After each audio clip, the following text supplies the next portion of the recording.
कैसे होता है, मिरर कैसे फॉर्म होता है, मिरर कैसे बनता है, रियल इमेज क्या होता है, वर्चुअल इमेज क्या होता है, रियल इमेज और वर्चुअल इमेज में डिफरेंस क्या होता है, और लैटरल इन्वर्सन क्या होता है,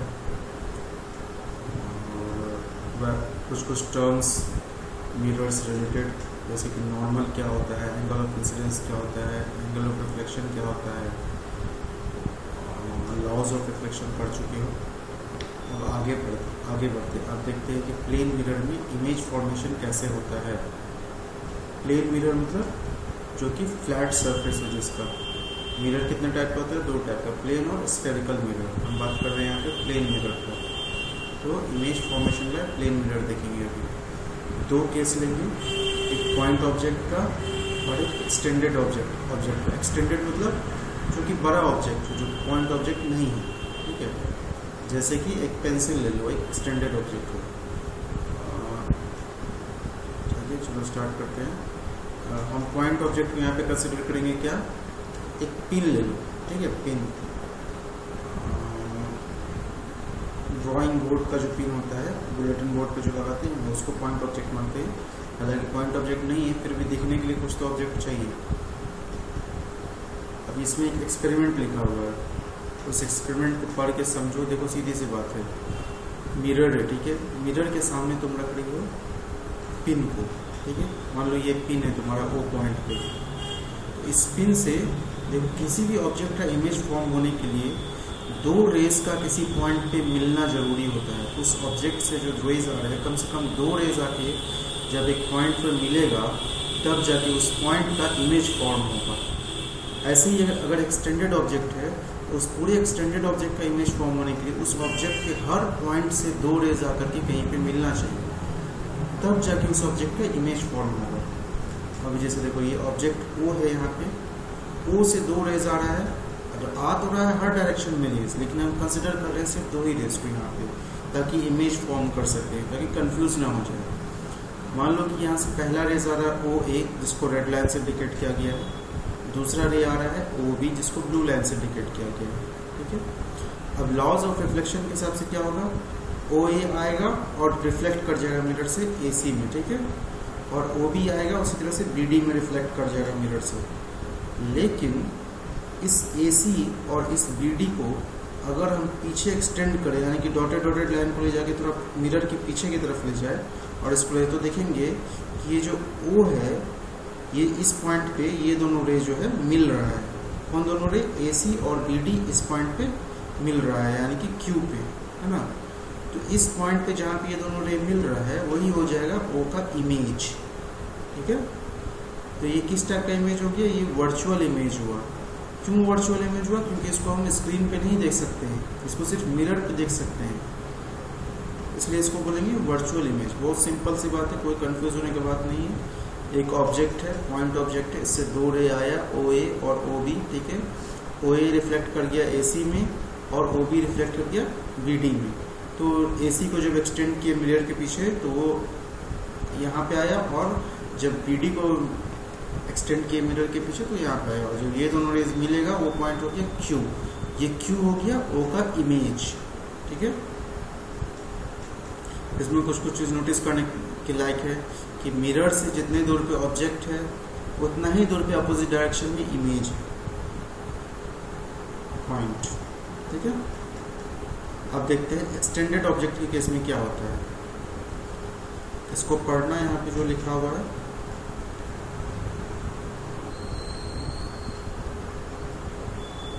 अभी देखो, मान लो कि AB है तुम्हारा एक्सटेंडेड ऑब्जेक्ट। एग्जांपल के लिए मान लो कि AB एक पेंसिल है, लेकिन ये समझ आ रहा था, जिसका टॉप पार्ट A है और बॉटम पार्ट जो है B है। A से मान लेते हैं 2 रेज आ रहा है, एक आ रहा है AC और एक आ रहा है AD, ठीक है। पहले पॉइंट करके इमेज निकाला जाता है। मान लो A, इसका टॉप का इमेज पहले निकालेंगे। A से A के टॉप, A यानी कि पेंसिल के टॉप से मान लो 2 रेज आ रहा है AC और AD।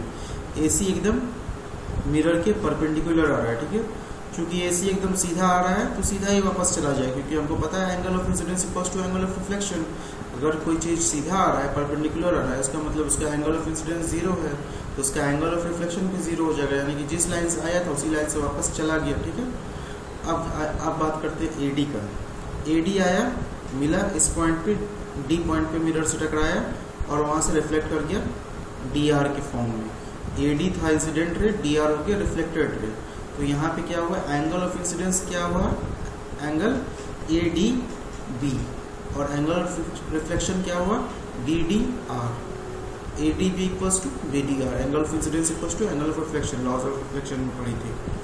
ठीक है, अब क्या करेंगे हम, ये जो दोनों रेज आया, ये जो रेज रिफ्लेक्ट हुआ, इसको अगर हम पीछे की तरफ एक्सटेंड करें मिरर के तो ऐसा चला जाएगा, और ये जो रे AC था और जो रिफ्लेक्ट हो गया CA, इसको अगर पीछे की तरफ एक्सटेंड करें तो यहाँ आ जाएगा। तो ये जो एक्सटेंडेड रेज जो है वो A' पे मिलेगा, है ना।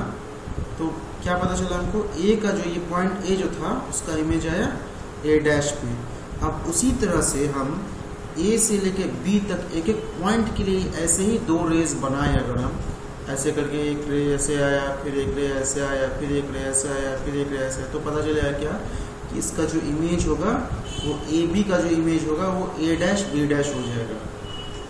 ठीक है, सीधी सी बात है, A का इमेज अगर A' है, A का इमेज हो गया हमको A', तो B का इमेज हो गया B', सेम डिस्टेंस पे।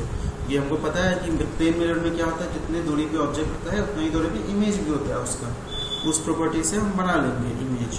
तो क्या कैसा इमेज है इसका, वर्चुअल है, इसका भी इमेज जो है स्क्रीन पे नहीं ले सकते हैं, तो वर्चुअल इमेज हुआ, और कैसा हुआ, इरेक्ट इमेज, यानी कि खड़ा हुआ इमेज। ठीक है, सिंपल है, बहुत सिंपल सी बात है। 2 तरह का केस है, पॉइंट ऑब्जेक्ट कैसे होगा, एक्सटेंडेड ऑब्जेक्ट कैसे होगा, बस। अब यहाँ पे यूजेज ऑफ प्लेन मिरर्स है। प्लेन मिरर्स का कहाँ यूज होता है, प्लेन मिरर्स कैलिडोस्कोप में यूज होता है, खेलने वाला जो होता है उसमें, पेरिस्कोप में होता है। प्लेन मिरर्स में यूज़ कहाँ होता है, सोलर कुकर में यूज़ होता है, और आर्मी में यूज़ होता है सिग्नल देने के लिए, लॉन्ग रेंज सिग्नल देने के लिए। प्लेन मिरर्स को क्या कर सकते हैं, टनल्स में जहाँ पे लाइट नहीं आता है वहाँ पे प्लेन मिरर्स को अरेंज करके सनलाइट पहुँचाया जाता है ना। शोरूम्स में यूज़ किया जाता है क्या, फॉल्स डायमेंशन देने के लिए। मिरर वाले शोरूम में कभी जाओगे देखोगे ऐसा लगेगा बहुत बड़ा शोरूम है, लेकिन एक्चुअली में मिरर्स लगा रहता है। बार्बर्स यूज़ करते हैं मिरर का, ये सब तो समझने की बात है।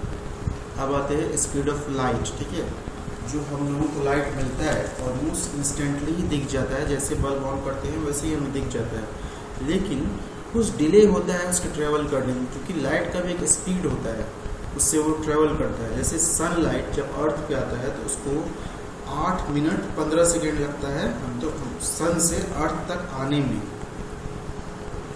बहुत फास्ट है। सन से अर्थ तक का डिस्टेंस सिर्फ 8 मिनट 15 सेकेंड में कवर कर लेता है। तो इससे पता चला कि लाइट का कुछ सर्टेन स्पीड है, उसी स्पीड को बोलते हैं स्पीड ऑफ लाइट। तो ये कैलकुलेटेड करके निकाला गया 3 × 10⁵ किलोमीटर पर सेकेंड। उसी को अगर हम मीटर पर सेकेंड में कन्वर्ट करें तो आएगा 3 × 10⁸ मीटर पर सेकेंड। ठीक है, अब अलग ये तो स्पीड हुआ एयर में, हर मीडियम में हर चीज़ का स्पीड अलग होता है। ठीक है, कोई चीज़ अगर एयर में बहुत फास्ट चल रहा है तो वो वाटर में जाके स्लो चलेगा, क्योंकि वाटर का रेसिस्टेंस रहता है, वाटर उसको रोकता है चलने में। वही होता है लाइट के साथ। लाइट अगर एयर में बहुत फास्ट चलेगा तो पानी में उतना फास्ट नहीं चलेगा।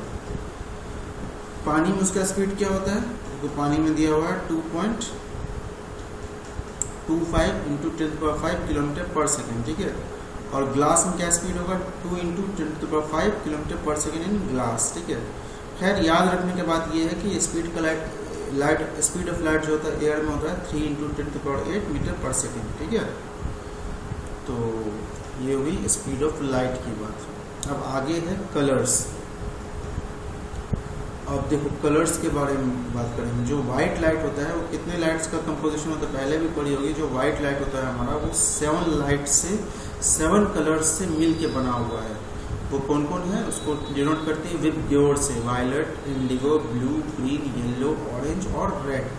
इसको बोलते हैं शॉर्ट में याद करने के लिए विद ग्योर। इसको कैसे पता कर सकते हैं हम, मान लो कि एक ग्लास प्रिज्म होता है। प्रिज्म एक ऐसा ऑब्जेक्ट होता है जिससे जब लाइट पास करोगे तो उसका जितना पार्ट होता है, जितना कलर होता है वो सब क्या होता है, अलग हो जाता है, सेपरेट हो जाता है।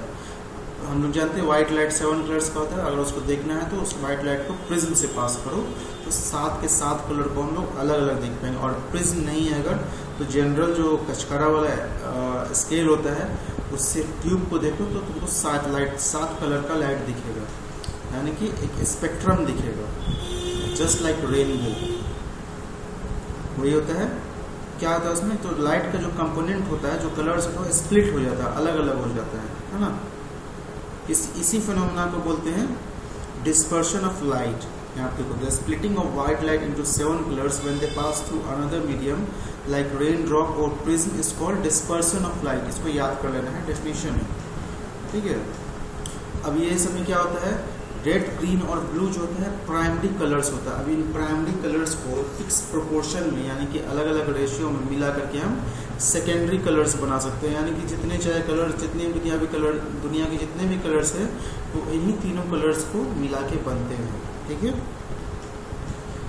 जैसे कि एग्जाम्पल के लिए दिया हुआ, देखो, अगर ब्लू प्लस ग्रीन को मिलाएंगे तो सियान कलर बनेगा, रेड प्लस ग्रीन को मिलाएंगे तो येलो बनेगा, रेड प्लस ब्लू को मिलाएंगे तो मैजेंटा बनेगा, ठीक है। इसलिए सियान, येलो और मैजेंटा को क्या बोलते हैं, सेकेंडरी कलर्स बोलते हैं। रेड, ब्लू और ग्रीन को प्राइमरी कलर्स बोलते हैं, सियान, ब्लू और मैजेंटा को सेकेंडरी कलर्स बोलते हैं, ठीक है।